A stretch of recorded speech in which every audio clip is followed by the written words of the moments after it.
పరామర్శల పేరిట జగన్ రైతులపై కపట ప్రేమ చూపిస్తున్నారని ఎమ్మెల్సీ భూమిరెడ్డి రామ్గోపాల్ రెడ్డి విమర్శించారు. వైసీపీ పాలనలో అరటి పంటకు బీమా చెల్లించకుండా దగా చేశారని ధ్వజమెత్తారు.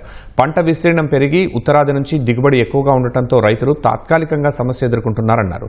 త్వరలోనే అరటి రైతుల సమస్య పరిష్కారం అవుతుందని, ఎవరూ ఆందోళన చెందాల్సిన అవసరం లేదన్నారు.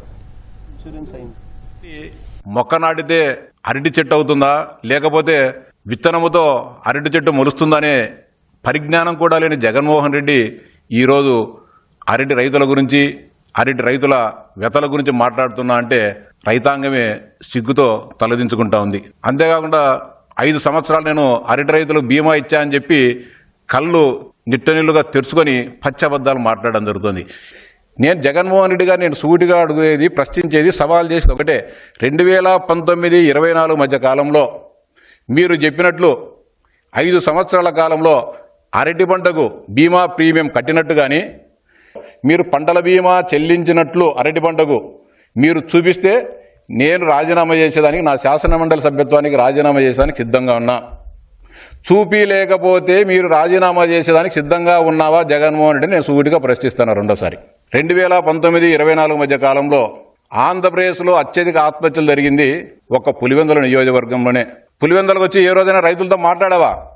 లేకపోతే సచివాలయంలో ఏ రోజైనా రైతు సమస్యలపైన సమీక్ష చేశారా? ఏ రోజు తుఫాన్లు వచ్చిన రైతులను పరామర్శించిన దాఖలాలు లేవు. ఈ సందర్భంగా జగన్మోహన్ రెడ్డి గారికి కూడా సలహా ఇస్తున్నా.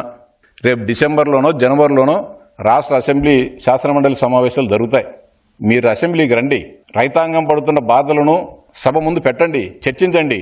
ప్రభుత్వం కూడా మీరు లేవనెత్తే అంశాలకు స్పష్టమైన సమాధానం చెప్పేదానికి సిద్ధంగా ఉంది, చర్చకు సిద్ధంగా ఉంది. అరటి తోటల మీదకి చెప్తాంటారు మామూలుగా, కొన్ని చిత్తూరు ప్రాంతంలో, నా ప్రాంతంలో ఏనుగుల మంద తోటలలోకి వెయ్యి అరటి పంటను, చెరుకు పంటను సర్వనాశనం చేసింది చెప్పి మీరు కూడా అట్లా దండు మాదిరి, దండుపాలెం బ్యాచ్ మాదిరి మొత్తం తోటల మీదకి యుద్ధానికి పోయినట్టుపోయి ఉండే అరటి పంటలను కూడా నాశనం చేసే కార్యక్రమానికి శ్రీకారం చుడుతున్నారు తప్ప రైతులకు మంచి చేసే కార్యక్రమం కాదు ఇది.